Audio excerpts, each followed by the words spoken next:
எனக்கு ஹிந்தி வேணும். ஏன்னா வச்சுக்கலாம், நான் வெளியில சுத்துறேன், நிறைய பேர் கூட போறேன். தமிழ்ல பேசினா புரியுது, இங்கிலீஷ்ல பேசினா புரியுது, ஹிந்தியில பேசினா சிலது புரியுது, சிலது புரியல. Periyar is the most controversial person. அவர் சொல்றது ஒண்ணு சொல்லுவார், இன்னொன்னு மாத்தி சொல்லுவார். தமிழ் காட்டு முன்னாடி மொழியும் சொல்லலையா? சொன்னாரு. தமிழை கற்பிக்கிறவன் முட்டாள்னு சொல்லலையா? சொன்னாரு. அப்ப இந்த அர்த்தம் அதை பத்தி அது பரவாயில்லையா? அது தப்புதான். கோவப்படணும்னா அதுக்கு தான் கோவப்படணும். அதெல்லாம் அவங்கள வச்சுதானே அரசியலே பண்ணிட்டு இருக்காங்க. அவ்வளவுதான் சார், அவ்வளவுதான். இதுக்கு மேல நான் வந்து பேசினேன், இதுக்கு மேல நான் பேசினேன் அரசியல் ஆயிடும். ஒரு எக்ஸாம்பிள் சொல்றேன் அப்படின்னா, உங்களுக்கு ஒரு பையன் இருக்கான்.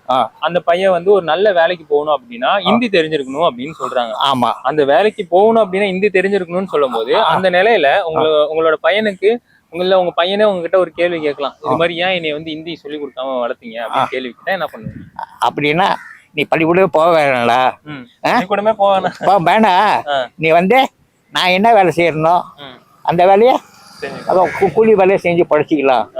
இல்ல வேற என்ன, நம்ம தமிழ்நாட்டு எத்தனையோ வேலை இருக்குது, அதே நம்மளுக்கு போதும். வெளி ஸ்டேட்டுக்கு போயிட்டு நம்ம பழைக்க வேண்டிய அவசியம் இல்லை. அவசியமே இல்லை, இந்தியா அவசியமே இல்லை. ஆமா ஆமா ஆமா.